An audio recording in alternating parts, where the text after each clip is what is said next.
누굴까? 누굴까? 살인미수 혐의까지 얘기가 나오고 있고 내가 이재명이다라는 왕관을 썼다? 이게 아마 이 대표 지지자들이 쓰는 겁니까? 그리고 이분이 이 예전에 이재명 대표 지지자들과 함께 행사장에도 나타난 적이 있다. 뭐 이런 얘기도 나오고 누굴까? 함께 보시죠. 60대 전직 공무원이고요. 충남 아산에서 부동산 중개업소를 운영한다. 나는 민주당에 가입하려 했다라고 주장하고 있다고 해요. 개인정보여서 김 씨의 당적 여부를 확인해 줄 수 없다. 민주당 충남도당은 이렇게 입장을 밝혔고요. 수사당국, 김 씨가 과거엔 국민의힘에 가입한 적도 있다고 하는 등 진술이 오락가락한다. A씨 이웃은 A씨가 민주당 당원인 건 알았지만 한 번도 정치 이야기한 적은 없다. 그러니까 지금 저 A씨의 진술을 믿어서는 안 될 것 같고 오락가락하니까 민주당 당원이었던 적이 있다라는 이웃 진술이 나와 있고 자기는 민주당에 가입하려 했었다라고 한 걸로 봐라. 지금 당적이 있는지 여부는 수사당국도 모르고 기자들도 지금 확인이 안 되는 상황.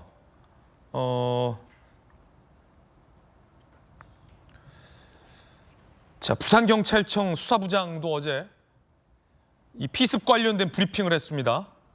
들어보시죠.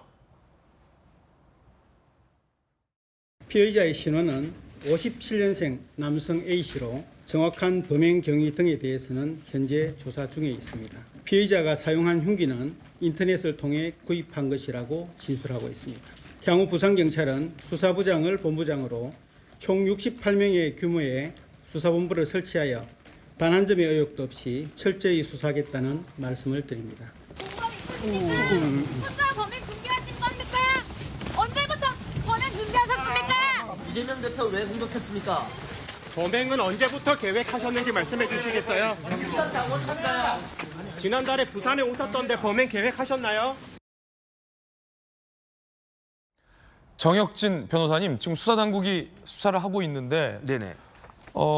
이게 뭐 이제 정치 혐오로 인한 테러로 언론들은 규정을 하고 있고 절대 이제 있어서는 안 되는 행위인데 누군지에 대한 수사도 동시에 철저하게 이루어져야 될 것 같습니다. 그래야 뭐 잠시 후에 이야기 나눠보겠습니다만 이런 불행한 일을 정치에 활용하거나 또 악용하려고 하는 혹은 유언비어를 퍼뜨리려고 하는 또 양극단의 시도 등이 좀 차단될 수 있을 것 같은데 그렇기 때문에 엄정하게 수사를 해야 될 것 같은데 이 뭐 하는 분입니까?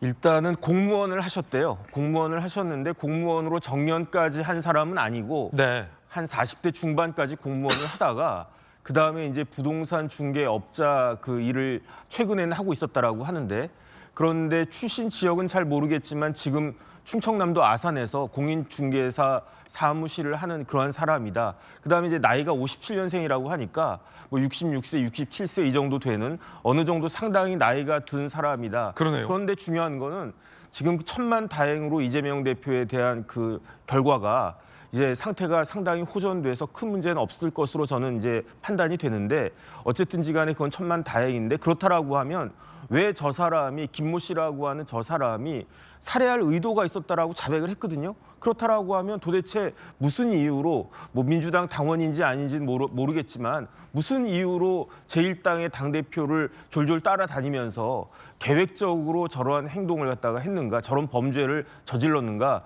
여기에 대해서 밝히는 것이 그 가장 급선무일 거라고 생각을 하는데 그런데 저 사람이 처음부터는 자기 이름도 이야기하지 않고 묵비권 행사했다고 그러지 않았습니까? 예. 그런데 이제 조금씩 이야기가 나오고 있으니까 그다음에 일단 살해할 의도가 있었다라는 이야기까지 나왔으니까 그렇다라고 하면 무슨 이유로 이재명 대표에게 위해를 가할 생각이었는지 그 의도를 밝히는 것이 지금 제일 중요한 관건이 아닌가 그런 생각이 듭니다. 당적 관련된 부분도 이제 진상 규명을 위해서 명확하게 좀 알아야 될 것 같은데 오늘 동아일보 보도 보니까 김 씨가 지난해 민주당 당원으로 가입한 것으로 전해지고 있다.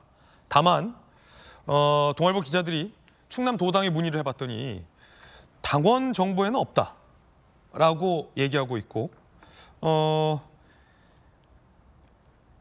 국민의힘 쪽 충남도당에도 물어보니 이 김 씨 이름이 없다라는 거예요. 그런데 지난해 12월 민주당 부산시당 행사에서 이 김 씨를 목격했다는 증언들이 나옵니다. 그래서 저희가 영상을 좀 서둘러 찾아봤습니다. 그래서 찾았습니다. 자, 이재명 대표 모습 보이고요. 영상을 부산 행사인데 자세히 한번 보실까요?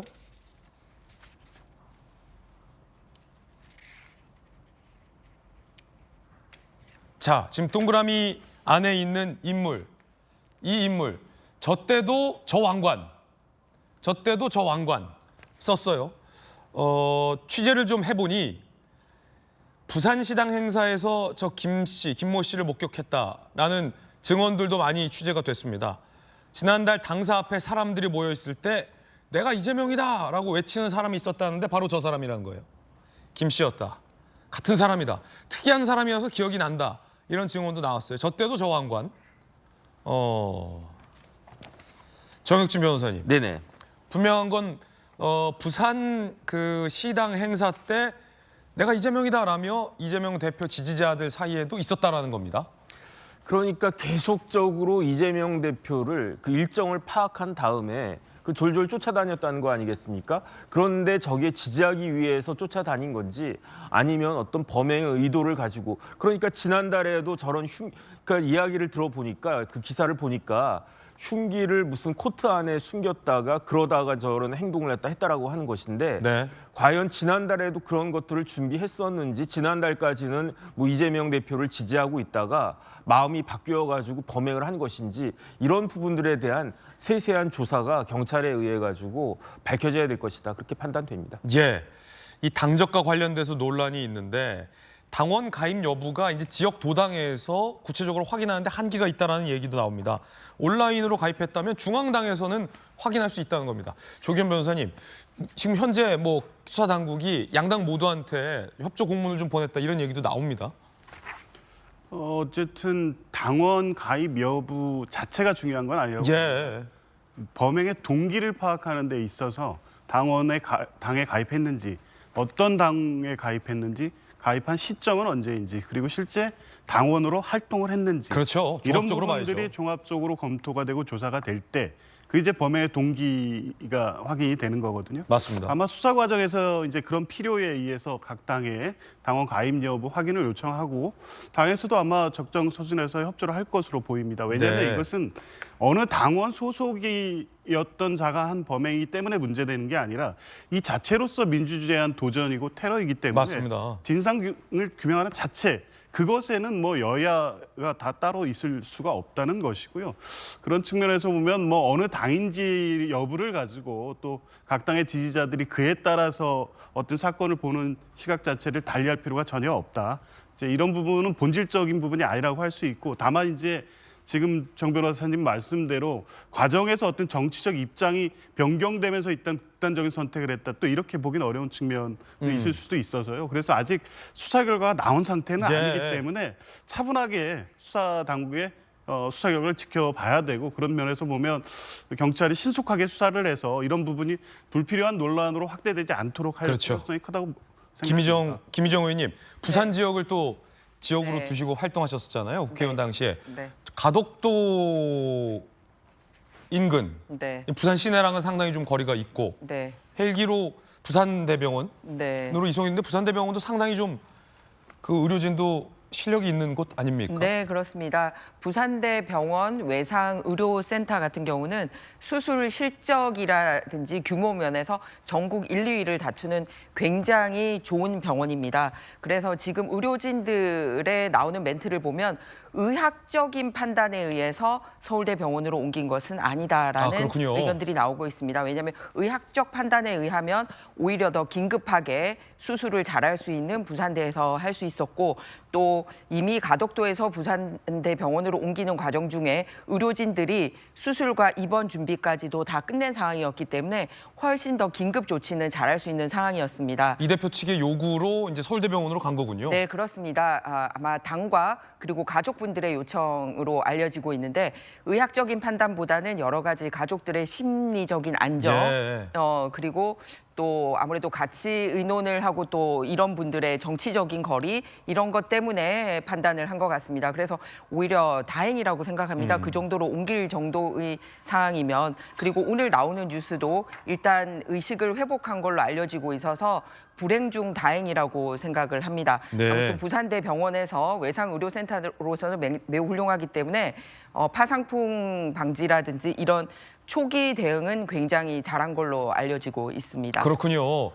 1.5cm 목의 열상. 다시 이제 이재명 대표 상태에 대한 질문으로 이어지는데 김영주 의원님, 네. 앞서서 이제 말씀 중에 또 다른 속보도 저희가 전해드리고 있는데 그 동맥과 정맥, 그런데 이 동맥은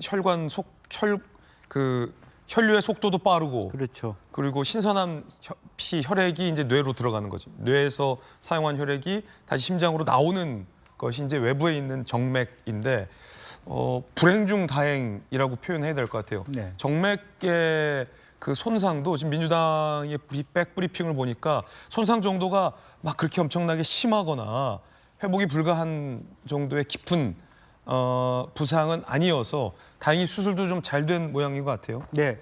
그러니까 이제 그 혈전이 있다라고 하는 건 조금 수술이 부산대에서 했으면 혈전이 적었을 텐데 네네. 시간이 경과했기 때문에 혈전이 더 많았을 텐데 다만 부산대 병원에서 바로 하지 않고 서울대 병원으로 이송했다는 것은 의학적 판단에 의하면 완전히 그랬던 치명적인 것이 아니었기 때문에 그렇죠. 시간이 있다고 생각했기 네. 때문에 아마 부산대 병원에서도 할 수 있는데 뭐 그 정도의 뭐 서울로 가는 1시간 동안에 뭐 어떤 생명이 왔다 갔다 하는 부분이 아니라고 판단했기 때문에 서울로 옮겨졌다라고 보여지고 그럼에도 불구하고 어쨌든 동맥으로 갔으면 굉장히 어떤 뭐 큰 위중한 예. 상태에 갔을 텐데 경정맥이기 때문에 다행이고 그나마도요.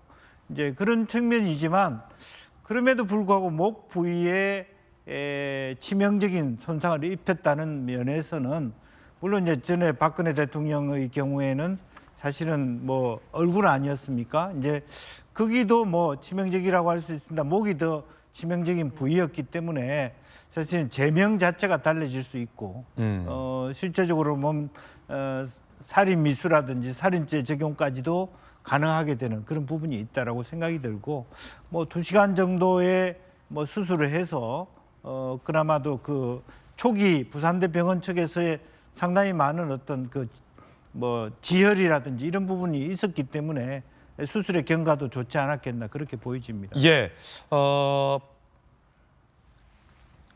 밤 사이에 이제 민주당의 권칠승 대변인이 기자들 상대로 백브리핑한 내용을 좀 소개해드리면 혈전의 양이 예상보다 많았다라는 얘기 공통적으로 나오고 있고요. 혈관을 삽입하는 혈관 삽입 수술을 했다. 혈관 재건술이다라고 합니다. 뇌경 정맥 손상이 확인됐지만 그 비중, 퍼센테이지 정도까지는 아직 알 수 없다라고 얘기했고 의식을 회복을 했다라고도 밝히고 있습니다. 의식을 회복했다. 그리고 민주당원인지 여부에 대해서는 공식적인 확인 요청이 없었다라고 권칠승 대변인이 브리핑을 한 바 있습니다. 아무래도 지금 뭐 민주당의 지도부의 일정 자체가 올스톱될 수밖에 없는 것 같고 정치적인 여파도 상당히 클 것 같습니다.